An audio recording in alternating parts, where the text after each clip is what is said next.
Heyo, and what is up, gang? Thank you for checking out Sledgehammer TV tonight. You know, normally when we have a pay-per-view such as the Elimination Chamber that was booked with 2 weeks of build and is pretty lackluster and we don't know what the card is going in and it just doesn't seem to really have too much of an important feel to it, more often than not the WWE puts on a stellar show that surprises the shit out of everybody.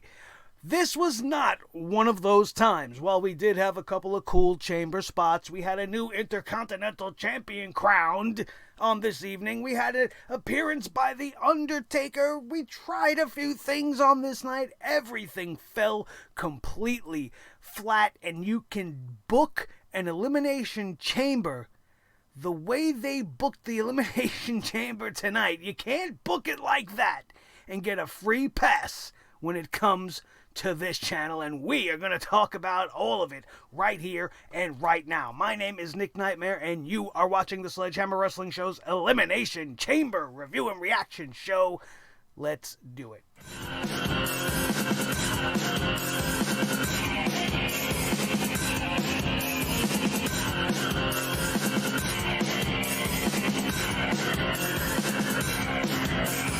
The Sledgehammer Wrestling Show.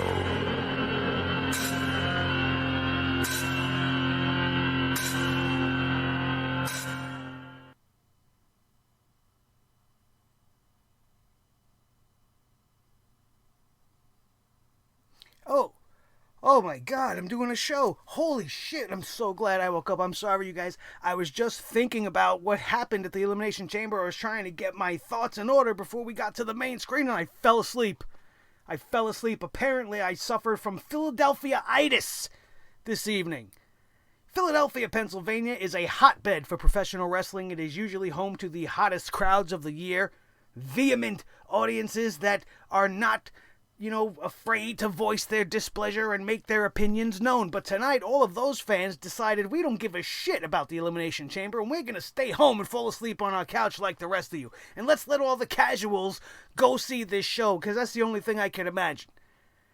Nobody in the crowd had any interest in anything going on tonight outside of The Undertaker. Sure, they might have got into a few of the matches in certain spots, but for the most part of this evening, the Philadelphia crowd was completely out of it, and that definitely made the overall tone and feel of the show worse. But really, when you look at the show that they gave them, even the hardest of the hardcore fan would have a hard time finding logic, finding reason, and finding any good in what they did tonight, especially when pertaining to the Elimination Chambers. Now, going into this, we already knew they booked the two most useless Elimination Chamber matches that they could have ever booked.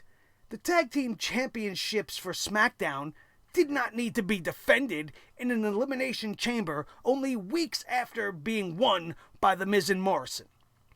That did not need to happen.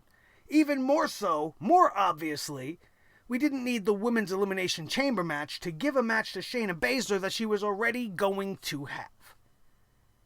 And when you look at how they took something so predictable and made it exponentially worse, you cannot help but hate this company. I love Shayna Baszler. I am a huge mark for Shayna Baszler. I thought when she came up, before she bit Vicky's neck, I thought when she came up we were in for something special. But what we are in for is some special sort of shit. Vince McMahon type of special shit.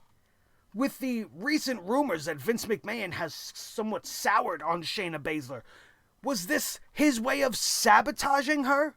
To make her not look like a viable contender? To make her look the way he sees her? Because I don't give a shit that she tapped out Liv Morgan, she tapped out Sarah Logan, she tapped out Ruby Riott. No shit, Sherlock.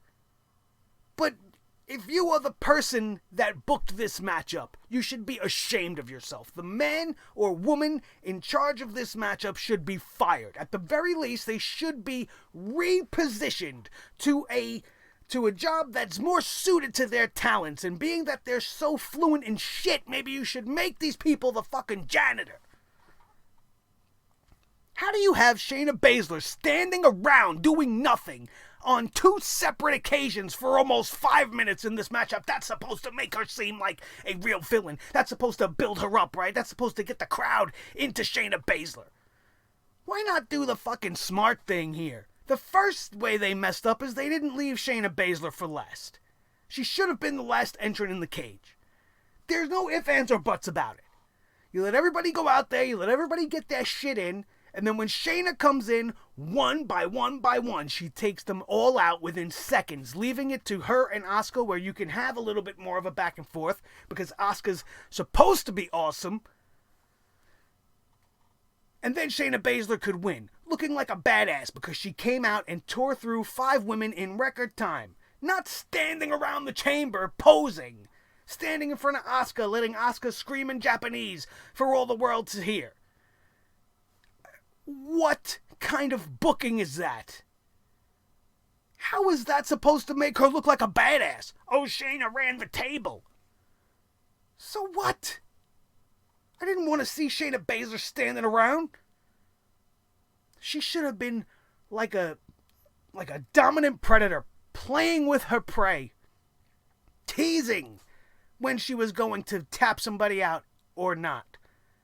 You could have done it that way as well. You could have even had her start the chamber, and one after another, spend 5 minutes beating the shit out of everybody, and then when the 10 came up on the countdown clock, she wraps them up in the Kirifuda clutch, and they tap out before the next one comes in and suffers her fate. Then Shayna Baszler looks like a badass.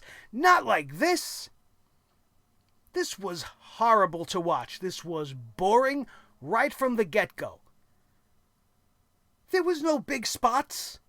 There was no reason for this to main event the show, other than the fact that it was an elimination chamber. But it was also an elimination chamber that everybody already knew what the outcome was going to be, and you did nothing in that matchup to make it exciting or even interesting at all. At least with the SmackDown Tag Team Elimination Chamber, there were some interesting spots that were done. We seen Tucker go flying through the air off the top of a chamber pod, taking out a whole bunch of guys on the outside. I didn't expect to see anything like that. Even more impressive, Gran Metalik scaling the cage and flipping from the top of the Elimination Chamber onto a bunch of guys waiting down below. Some really impressive stuff. But there was also a lot of mistimed things in this matchup, and I don't know if it's because we had to push the clocks forward last night. Everybody was a little bit off their game, but Kofi Kingston botched a bunch of times. Gran Metalik had a few botches as well. At one point, Lince Dorado was supposed to do the Spider-Man on the cage like Rey Mysterio and Rob Van Dam used to do in Elimination Chambers past, and he missed. He missed. His feet went through the cage. He ended up hanging himself upside down.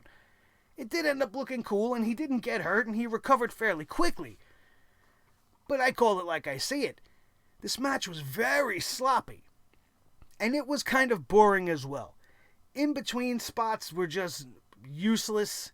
We got the New Day and the Usos kicking this whole thing off, and it just progressed in a certain way. It wasn't the worst Elimination Chamber match I ever seen. That definitely goes to the women of this night in the main event. But at the end of the day, you had one job to do with the SmackDown Tag Team Championships. You had to get it on a team that is involved in the hottest story going on in any tag team division, which is Otis and Mandy and Dolph. And as much as I hate to even say it, all they had to do was put the belts on Ziggler and Rude tonight.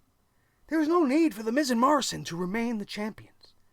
I don't even know why they gave it to them in the first place. With the Elimination Chamber coming up, the New Day should have walked in this thing as champions, and Ziggler and Rude should have walked out.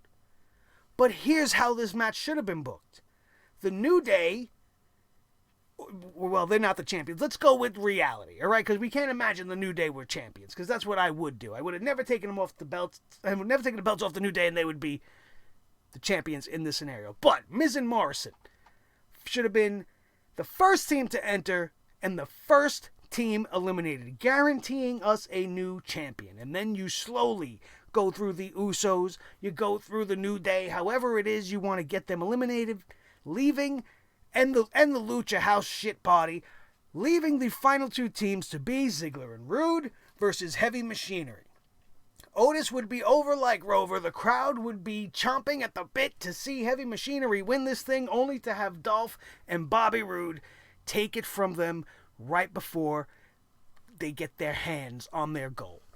So now not only did Dolph steal his girl, Dolph stole his championship belts, and now you have a story for the next 4 weeks to build to WrestleMania, and you have Heavy Machinery take it from Rude and Ziggler there. It is the perfect story. I am not the only person on the platform here that is saying this. There are multiple people that have functioning brains that love professional wrestling like myself and many others who have this thought process and know that this was the only reason why you should have booked this chamber match.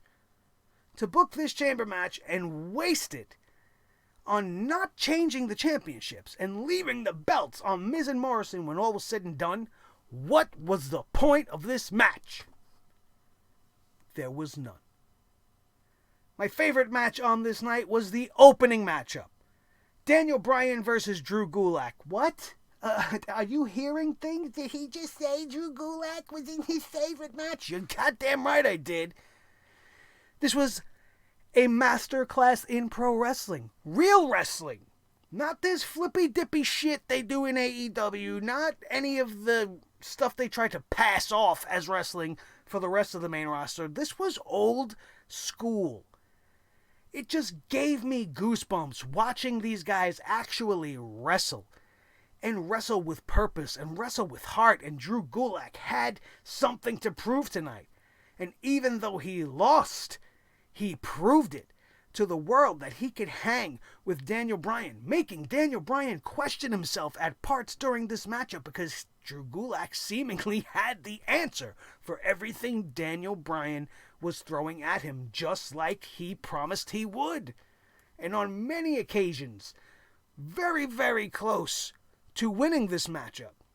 There were a couple of very daring and very scary spots in this matchup when you know the history of Daniel Bryan and his neck injury, which I don't know how you couldn't if you're a pro wrestling fan, unless you're living under a rock somewhere and never heard of Daniel Bryan, which is probably ludicrous. You know what's going on with the guy's neck. So when you watch him take crazy flipping superplexes off the top rope and doing release Germans that he's landing flush on the back of his neck, it just, oh man, makes you feel lit. You know, when you're watching a match and you feel it, you feel their pain with them, and you just get that overwhelming sense of, oh my God, I hope he's okay. I hope that wasn't it. Oh my God, it was so bad. Drew Gulak was doing that to Daniel Bryan. 15 solid minutes of wrestling at its purest. It was beautiful. And Drew Gulak did not tap out. He passed out. And that's a very time-honored tradition in wrestling of extending this feud and having the villain lose, yet still gets himself over. Or not so much the villain, anybody losing without tapping out and giving up leaves more room for the story to be told. Because now Drew Gulak will come out, he will say, I came this close and I didn't give up. I never tapped out. It's a great way to continue on. And according to Daniel Bryan after this match, Daniel Bryan said he felt alive. He felt alive. That is a huge statement. You know, sitting here at this desk talking to you guys makes me feel alive. Daniel Bryan was living tonight, truly living his dream the way he always wanted to, thanks to a guy like Drew Gulak, who, if you remember listening to Daniel Bryan when he was retired and was doing the Cruiserweight Classic gig on commentary, he was always putting over Drew Gulak and said he wished he would get in the ring with Drew Gulak one day. And here we are. And we are all the better for it. It was the only match on this night that was booked perfectly. and booked correctly. They followed up the opening match with a 13-14 minute long United States Championship replay, something we have seen 4 times now. 3 previous occasions.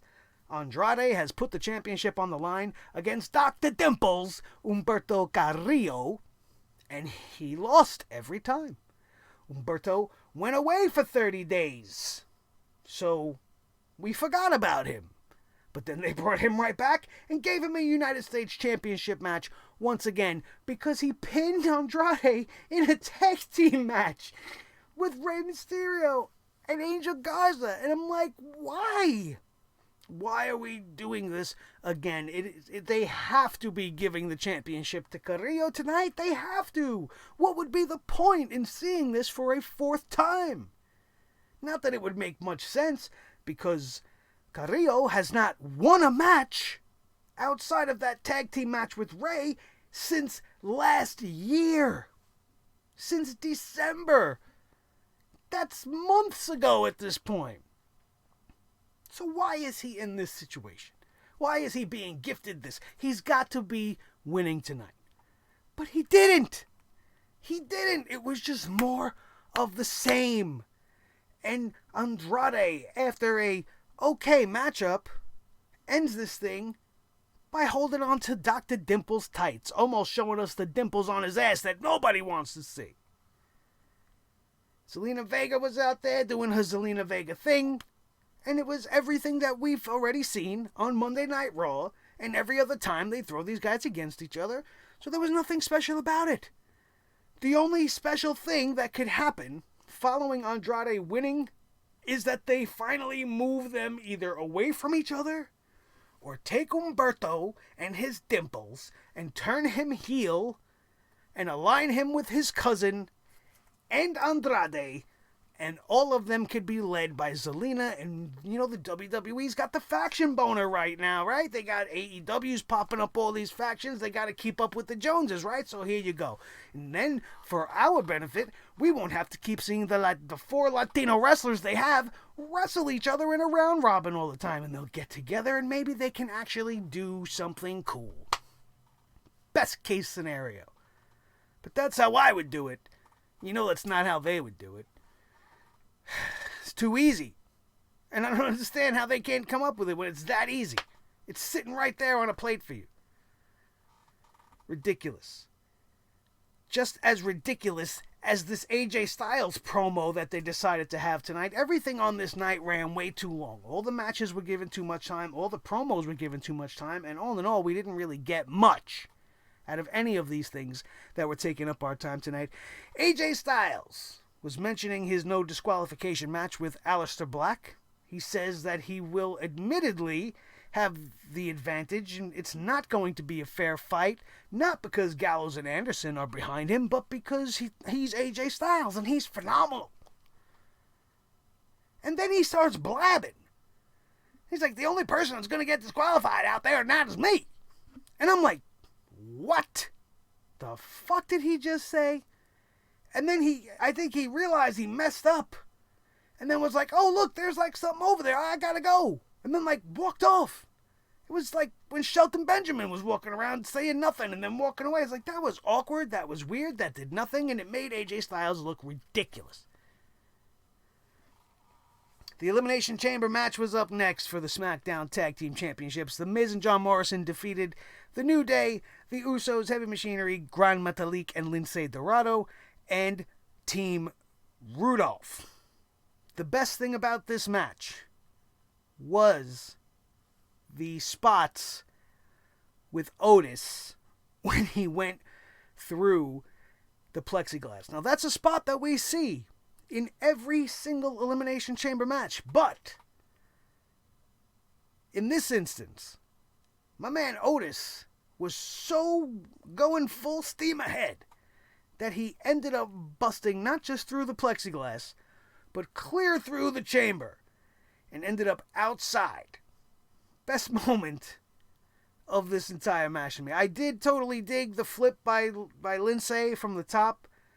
Very, very difficult, very impressive, but I also, just like I call out AEW on their bullshit, I don't like spots where the guys are just standing there, and you could very easily walk away. They're standing there a good 30, 40, 50 seconds waiting for Lindsay to get into his position, or Metalik, or whoever it was that did it.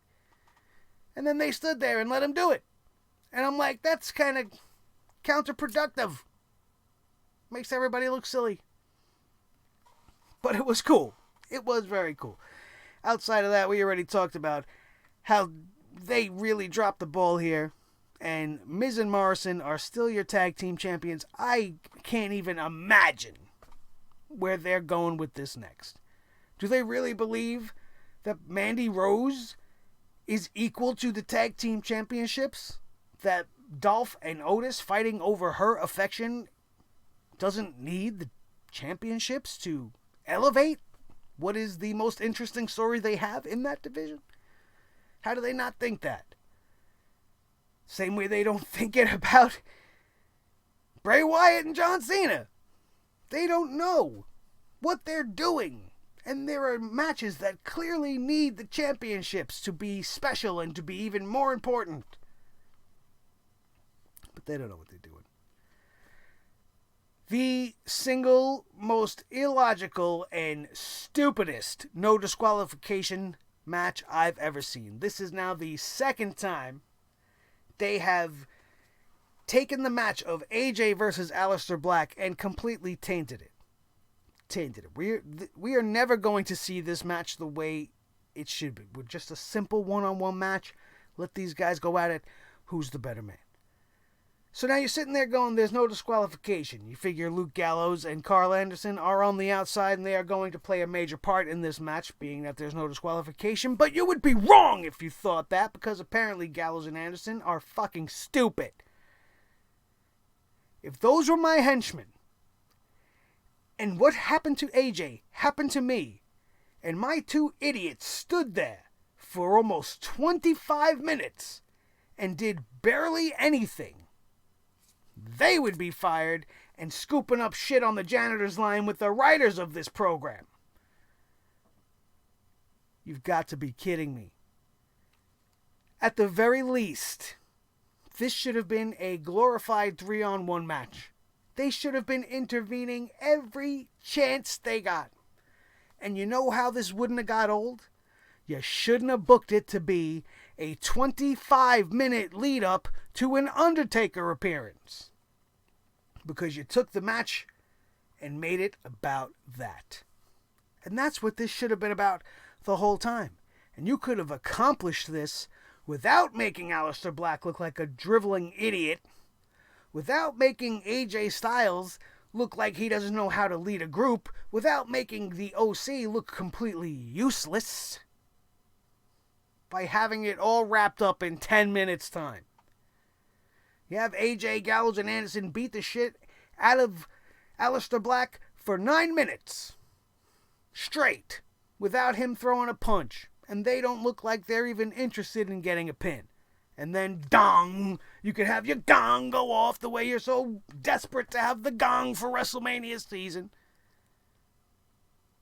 But instead, we had a very weird no disqualification match. No DQ, you usually figure in chairs, you know, all kinds of weapons, maybe fighting out into the crowd, everything's going to get kind of wild. That didn't really happen here. This was no disqualification simply so that they could have The Undertaker have an interference spot and Aleister Black not get disqualified. Then you have Aleister Black beat AJ Styles due to the interference of The Undertaker. And I'm just like, where do we even go from here? AJ versus The Undertaker has zero appeal to me. Without the undefeated streak, The Undertaker wrestling at WrestleMania means about as much as Bray Wyatt wrestling without the Universal Championship versus John Cena, which is nothing. You want to add the OC to AJ Styles and have AJ and the OC versus The Undertaker, Kane, and Aleister Black? I'll pass. I don't need that. What does that do for anybody? Oh, it'll get Aleister the rub. What rub? He can rub all he wants. Once they shoot their load on Aleister Black, it's over. Vince will get over him just as quickly as he got over Ricochet. And I'm not going to be surprised if this is going to end up leading to that. Excuse me, before it's all said and done. This match was useless. Was it great to see The Undertaker again? I don't even know anymore. I don't know anymore. I think if they had him booked in something a little bit more special, maybe. And I'm not trying to take anything away from AJ Styles, but as I previously stated, without an undefeated streak, wrestling Taker at Mania is just like a bucket list thing now. It's for guys that never got to do it to say they've been able to do it. Otherwise, there's no reason to have it. Ridiculous. The Street Profits defeated Rollins and Murphy. This was an overbooked, boring nightmare. And I don't ever like to use my name in a descriptive way, especially when referencing someone like the Monday Night Man Bun. But this was ridiculous. There was no point to this. What the WWE should have done is not give the Street Profits the championship on Monday Night Raw. You book this match and you lead up to it and you have them win it in Philadelphia at the pay-per-view. What is the reason for having this rematch, A, so quickly, and then B, you have Seth and Buddy Murphy. Burfy, I almost called him. Well, maybe we will call him. We'll have Seth and Burfy friggin' lose for the second time in 6 days. Yeah, that's a real revolution you got there, Matthias. You're doing real good, Matthias. This is ridiculous. The AOP comes out. Why? I obviously, you know, they're going to get involved, but this is not an ODQ match, and they run the risk of losing the match for their Matthias. But okay, fine. We'll have the Viking Raider, Warrior Raiders come out and cancel them out. They end up brawling to the back like we haven't seen that before. We didn't have cameras follow them through the arena, see what kind of nonsense was going on with these four big beefy behemoths. No, they're not beating each other up in popcorn stands and putting each other in toilets next to the stall that should be cleaned by the guy that's writing the show. None of that. So apparently once they got through Gorilla, they were all like, all right, we're good. We're not going to fight no more. Let's see what happens. This match boiled down to the two teams left on their own until Kevin Owens came out. Made the crowd pop. Poppity pop pop. He had his own little pop bag of popcorn with him. Jumped the barricade. Decided to watch the match by sitting on the German announce table. Threw some popcorn in Seth Rollins' face, which led to Seth Rollins and Burfy losing this matchup. And I don't get it. I was almost positive they were going to give it back to Burfy and Rollins tonight, just to set up something at WrestleMania. But what does it even matter? So the Street Profits are still your champions. If that makes you happy, then great. What are they going to do with them going forward? Are they going to end up losing to Rollins and Murphy at another time? Are they going to be moved to fighting the Authors of Pain next? Actually, I would take that. I hope that's the direction. But apparently they're still busy with the Viking Raider, Warrior Raiders. We'll see what happens. This was a 20-minute tag team championship match that could have been done just as easily in 10 and save us all some time. The 3-on-1 handicap match. Sami Zayn, Cesaro, and Nakamura. This is the most fucking confusing thing I've ever seen. Okay, there are 3 men on one team, and they're fighting the Intercontinental Champion, the big giant brown snowman. And if you win, so Sammy got the pin, right? So he wins the championship, and Cesaro and Nakamura win nothing. What? If this isn't leading to some sort of a Shinsuke, Cesaro, Sami Zayn match at WrestleMania, then I don't want to know any more about it. First of all, Braun Strowman is a loser. He's a fucking loser. He's always been a loser. The WWE does not take him seriously. There was no reason for them to take the championship off of Shinsuke Nakamura to put it onto Braun Strowman to give it to Sami Zayn. Now, I am not against Sami Zayn having a championship. But boy, was this like the weirdest time to do it. The guy is the manager. He's the manager of the two wrestlers, one of which is the former champion. So now he inserts himself into this matchup. And now he is the new champion. And Shinsuke and Cesaro are okay with this.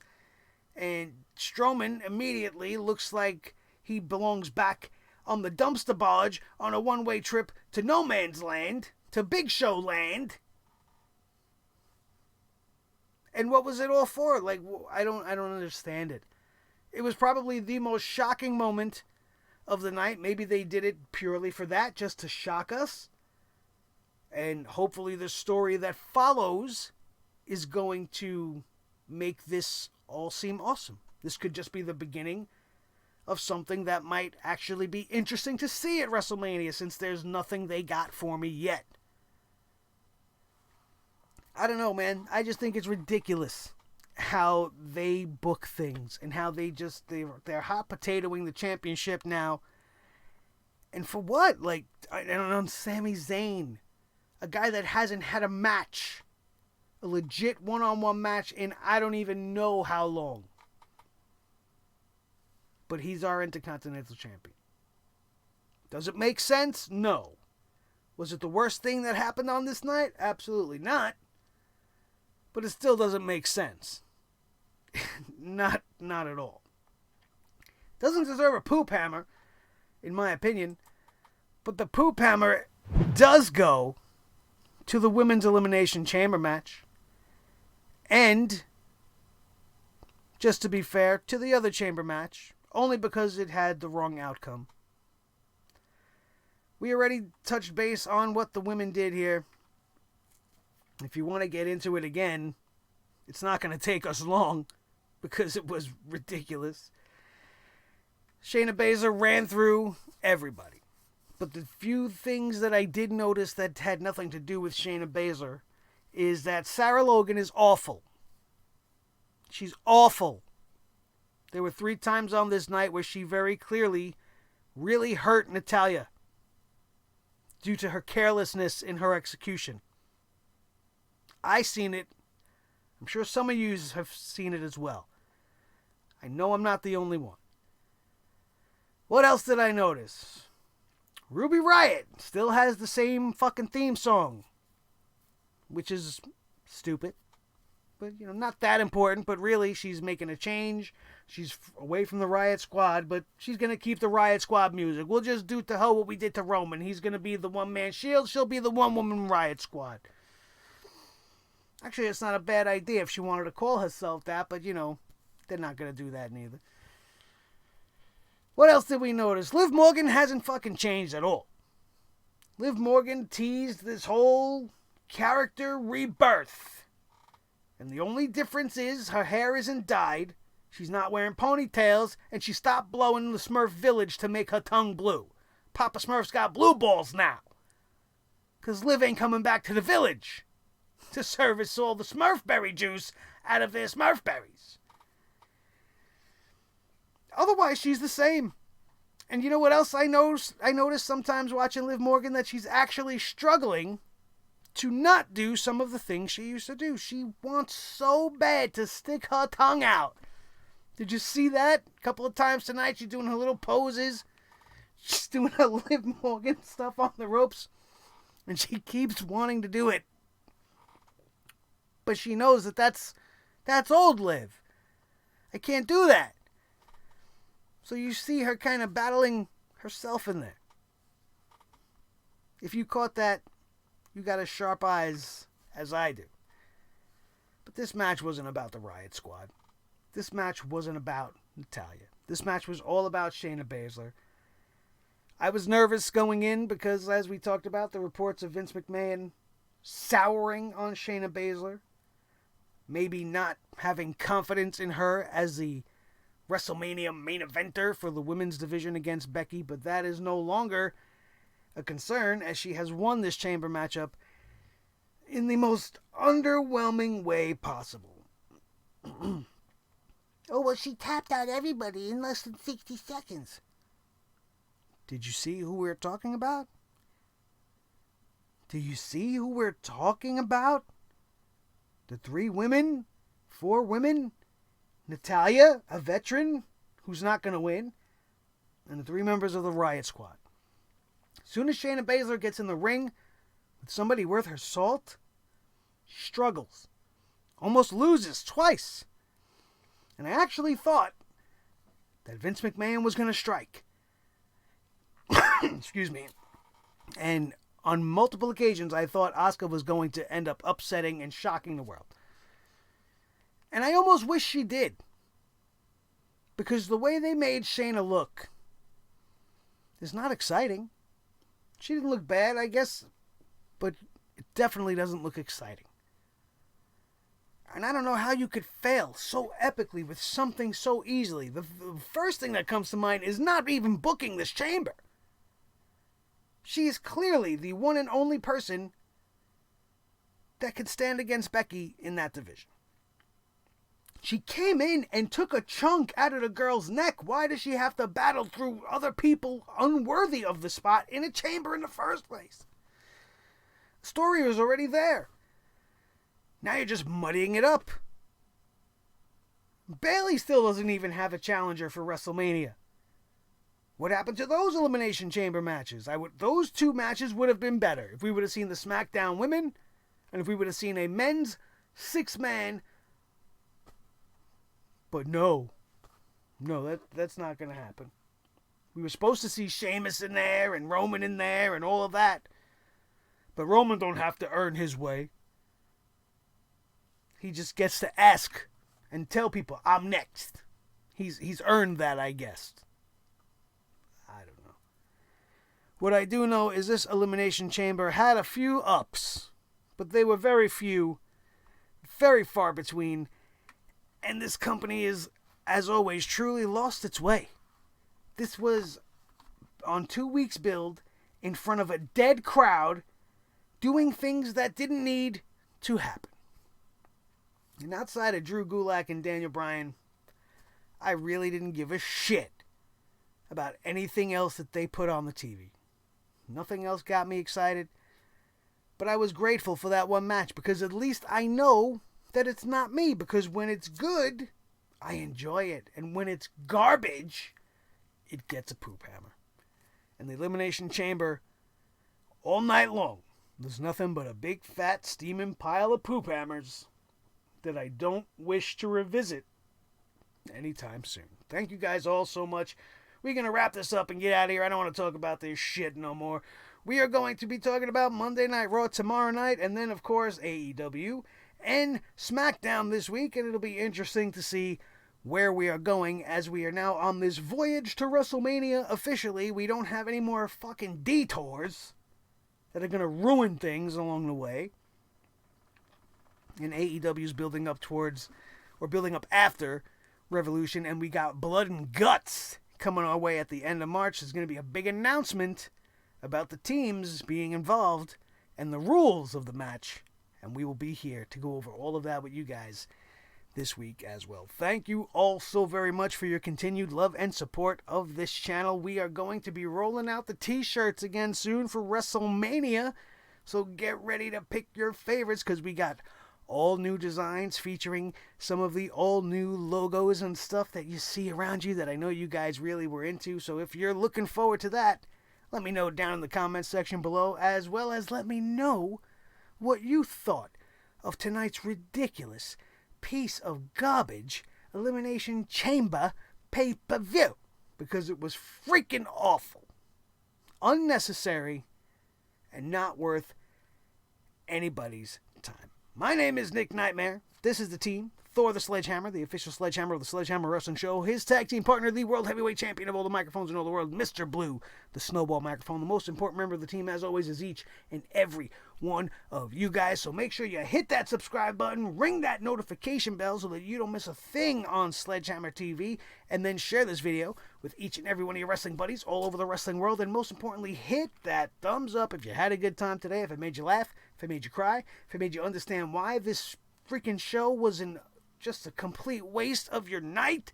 Smash that thumbs up and let me know that you enjoyed yourself here tonight. That, my friends, is going to do it. We are out of here, and we will see you tomorrow night for Monday Night Raw. Right here on your new favorite wrestling show, the Sledgehammer Wrestling Show, only on Sledgehammer TV, right here on YouTube.com. Boom.